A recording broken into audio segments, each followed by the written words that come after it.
just an idea on that. Yeah. Well, we're just about to take a break here. We have a couple of questions from listeners. I want to recap because I think you answered them. It was just kind of their thoughts came before we actually got to there. Someone was asking, how do you prioritize those goals? And I think it was the why. Is that correct? Well, there's something else, and I don't know how much time we have before the break, but there's a 1 minute. 1 minute. There's a concept that I use called the ABCDs of time management, and it's all based on your goal. Unfortunately, most people have a to-do list, and what I found is the only thing good about to-do list is you make them on Monday and they're still good on Wednesday. So prioritizing is based on your goals. So if someone wants to make $100,000, how do they do it? Well, if you have a to-do list and you prioritize that list in what I call A, B, C's, and D's, an A is a must be done. So if you have a to-do list, go through your list and say, what's an A? A, mark all your A's. Then go through your B's. A B is a should be done. So an A is a must be done, a B is a should be done, a C doesn't matter. And that's usually what people are majoring in, minor things. Right. And then the D's are delegates. And then once you have all your A's, B's, and C's and D's, then you go through your A's and say, what's the most important A? And mark that an A1, an A2, and A3. And then at the end of that, you have now a list where we never get through our list. So if we don't get through our list, that's okay. The question you have to ask yourself, again, based on the 80-20 rule, is did today you major in major things or minor things? Right. And that kind of helps prioritize if that was the question. Yeah. All right. Well, we'll get to the rest of the questions after we take a short break. You're listening to The Commercial Edge with Heather Taylor.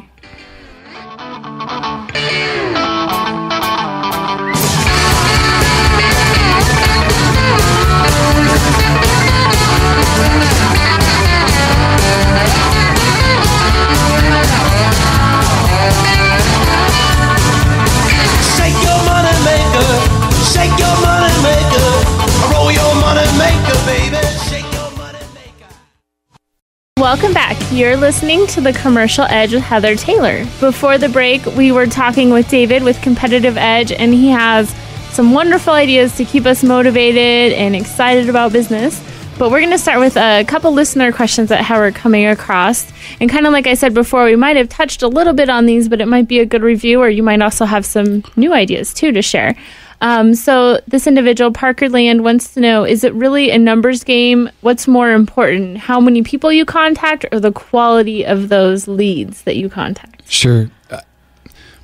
Prospecting, there's a formula that I use called 10 to win. And I'll, in a nutshell, share the concept. And a salesperson can be up to a 10-point salesperson. So what would be the criteria that would make an ideal salesperson within their industry? And I would say, to start off the list, somebody who has a goal in writing and looks at it every day. Somebody who knows their closing ratio. Somebody who knows the top 3 objections that they receive, and they have a response or a script for each one of those. Those would kind of start the list. But we can have what's called up to a 10-point salesperson, the ideal salesperson.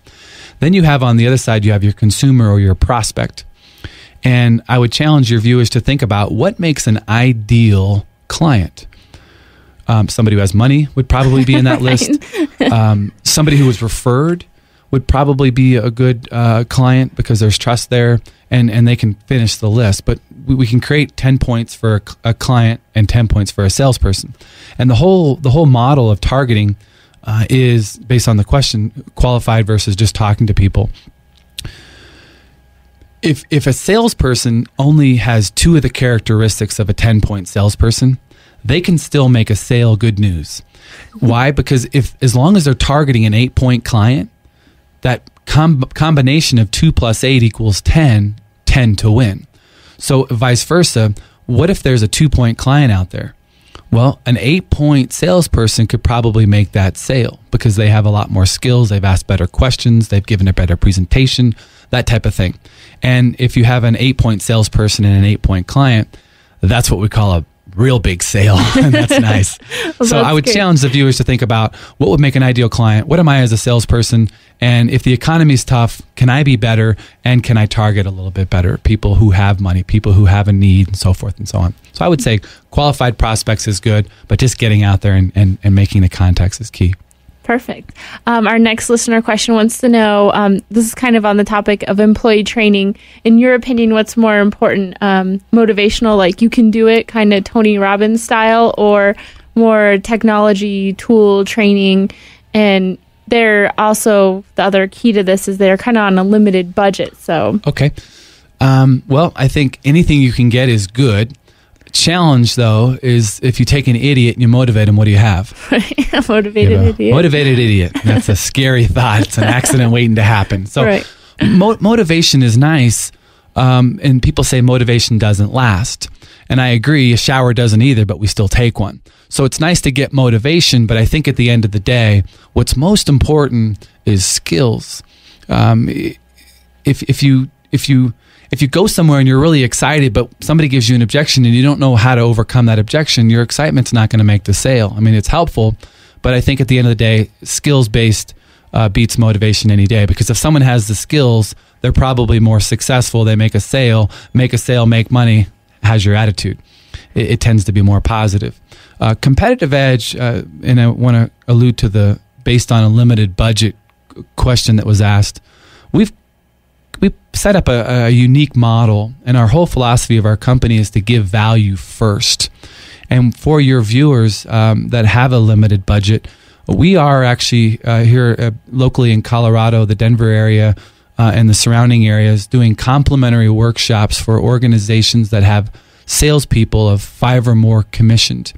And so if anyone is interested and has a limited budget, we can come in, share some ideas with their sales team in-house during their weekly sales meeting or monthly sales meeting or end-of-the-year meeting or kickoff meeting. And I can, if you like, give the phone number out for my business manager in the office. They can set you up on the calendar. His name is Ross Williams.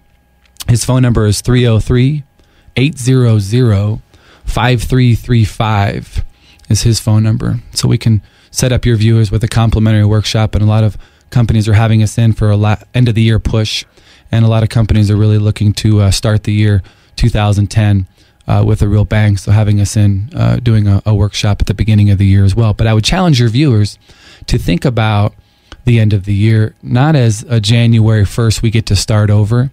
Right. As we sit here, it's November 10th, and there's a lot of salespeople out there right now who are behind on their goals, saying this: "Can't wait till next year." Right.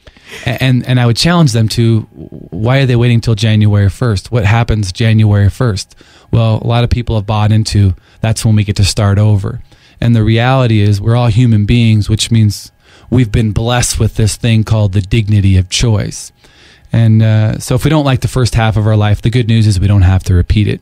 And if we don't like 2009, the good news is we don't have to wait till 2010 to get going. We can start today. That's great. Can you also share with our listeners your formula for no? Yeah, well, we talked about it's kind of go back to the attitude and motivation, and I think that's all great. But at the end of the day, how do you feel when somebody says no? And most people, unfortunately, in sales have a negative perception. I ask my audience a lot of salespeople, how much do you make when someone says no? And our audience usually consists of commission-type salespeople, so the answer overwhelmingly is nothing. And so I would challenge salespeople to think differently. If they know the ratio, they can figure out how much they make every time someone says no based on activity.